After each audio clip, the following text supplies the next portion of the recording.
Kimi K2. 7's output tokens cost $4 per million.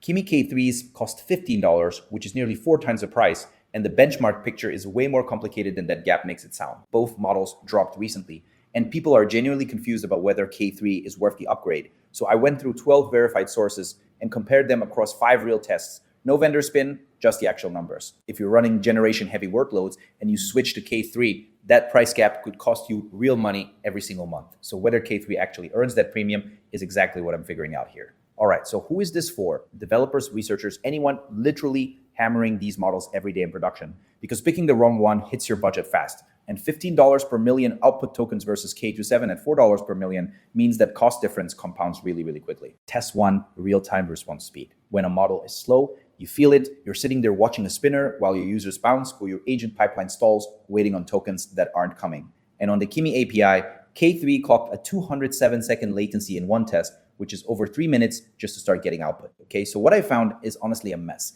K3 ranges from 32.6 tokens per second on the Kimi API all the way to 164.4 on Fireworks. And K2.7 hits 430 plus tokens per second, but that's on Crusoe's optimized engine, which is a totally different test setup. So I was expecting a clean number-to-number fight. And what I got is incomparable data. No winner here. Maybe K2, 7 runs away with this on speed, but the test setups are so different that calling it would just be guessing. Different inference engines, different providers, no shared baseline, so this one's a tie, and the running score stays at 0-0 with one test tied. Test 2, multimodal input. When the vision layer is bolted on as an afterthought, you get weird failures, misread charts, missed details in screenshots, output that doesn't match what's actually in the image, and the architecture behind the vision layer is where that starts. Both models handle images and video input. K3 does it natively with no separate model involved, while K2.7 uses a 400 million parameter Moonvite encoder, which is pretty much the standard approach for vision augmented models. But what surprised me is there are 0 published benchmarks comparing them on actual vision tasks. So the on-screen cards show architecture, not scores. Another tie. I honestly expected K3's native vision to show up with some benchmark advantage, and maybe it does in practice, but there's no data to confirm it. So both models support images and video, and without real-world test numbers, we can't split them, which keeps the score at 0-0. Now with 2 tests tied. Test 3, context window. When your context window runs out mid-task, the model starts forgetting things, it loses earlier parts of a conversation, misses code from the top of a file, or just starts hallucinating because the reference material got cut off. And that's not a minor annoyance. That's a broken output you have to catch and redo.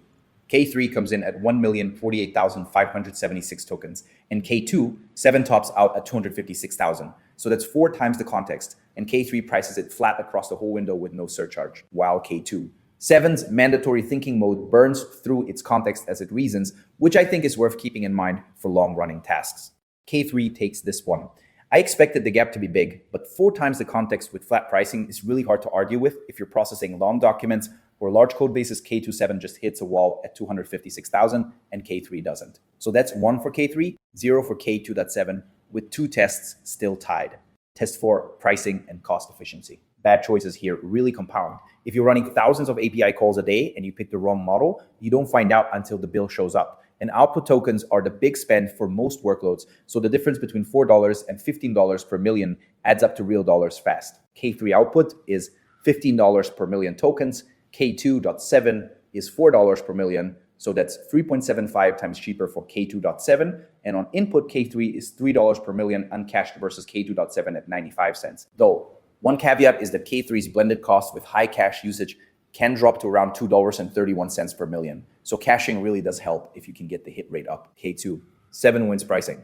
I thought K3's caching story might close the gap more than it does, but $4 versus $15 on output is just too wide. And even with great cache hit rates, K2.7 is cheaper across every price point, so now it's 1-to-1 with 2 tests still tied. Test 5, reasoning and coding accuracy. When a model gets this wrong, you don't always know right away. It writes code that looks fine, passes a quick read, and then breaks in production, or it answers a hard science question with confidence and gets it wrong. And the benchmark scores here are supposed to tell you how often that happens. So here's what surprised me. The benchmarks don't overlap at all. K3 has GPQA at 93.5%, IMA 2025 at 88%, SAWI bench at 49%, while K2.7 only has scores on Kimi's internal tests, Kimi Code Bench V2 at 62.0 and Program Bench at 53.6, which are different tests entirely. And I want to be honest that I can't compare these numbers directly. Pi again. I was really expecting K3 to pull ahead because its numbers look strong, but K2.7 was never tested on the same exams, so K3 scores are on widely recognized tests,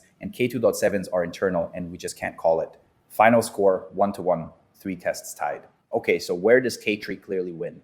Context window, 1 million tokens, 4 times larger than K2. This 7's 256,000, priced flat the whole way through, plus native vision with no separate encoder.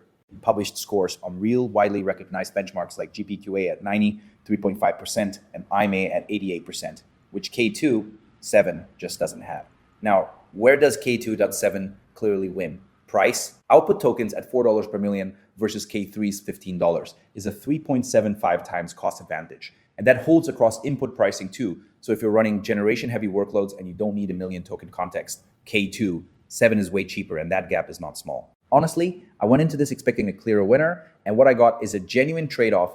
If you need a 1 million token context window, native vision, and published benchmark scores you can actually trust, go K3. But if you're running generation heavy work and cost is the thing you're watching, go K2.7, because $15 versus $4 per million output tokens is the number that decides it.